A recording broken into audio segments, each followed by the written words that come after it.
po si Amy Di Maapi. Ako ang current chairman ng Payback 12. Yung Payback, ito yung annual outreach project ng St. Francis Choir ng Our Lady of the Annunciation Parish. So taon-taon, ito yung paraan namin para magpasalamat sa Panginoon sa isang taong blessings na natanggap namin. Ngayong taon, ang benepisyaryo namin ang Mangyan Community dito sa Sitio Lagpan, Oriental Mindoro. Ang hiling kasi nila nung nag-ocular kami dito, maayos yung water system nila.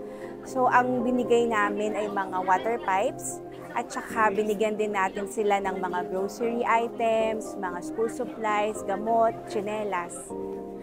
Ang sitwasyon kasi malayo yung source ng tubig nila. Mahigit 2 kilometro ang layo. Kaya nahihirapan silang ma-access yung malinis na tubig. May mga pagkakataon na nagkakasakit yung mga bata kasi hindi malinis yung tubig dito. Dahil dun sa ibibigay namin, magle-layout ng water pipes na 2.5 kilometers yung layo para yung bukal na pinagkukuhanan nila mas mapalapit sa kanila. Noong simula ng proyekto nito, ang in-estimate namin sa project is 500,000. Salamat sa Diyos, yung total donation ng tanggap namin ay mahigit pa sa 600,000. Sa tulong ng mga pare, sa pagkaroling namin sa iba't ibang parokya, meron din kaming kaibigan na nag-donate ng artwork na pina-auction namin sa mga kaibigan namin. So kaya kami umabot sa 600,000 mahigit. Katunayan, sa ngayong araw na to may mga dumadating pa na mga donasyon.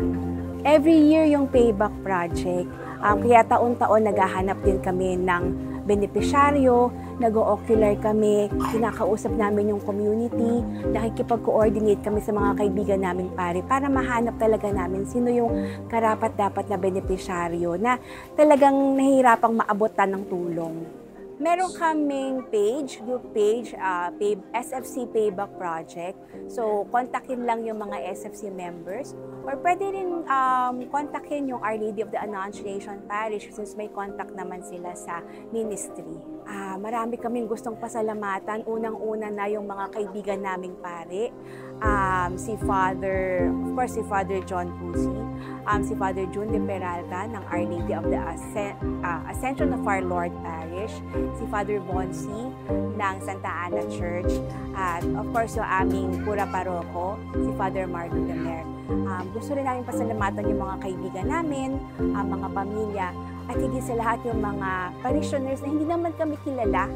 Pero dahil sa pagpunta namin, pagbisita namin sa simbahan, pagkaroling, nabuksan yung puso nila at talagang pusa silang nagbigay ng tulong para dito sa project.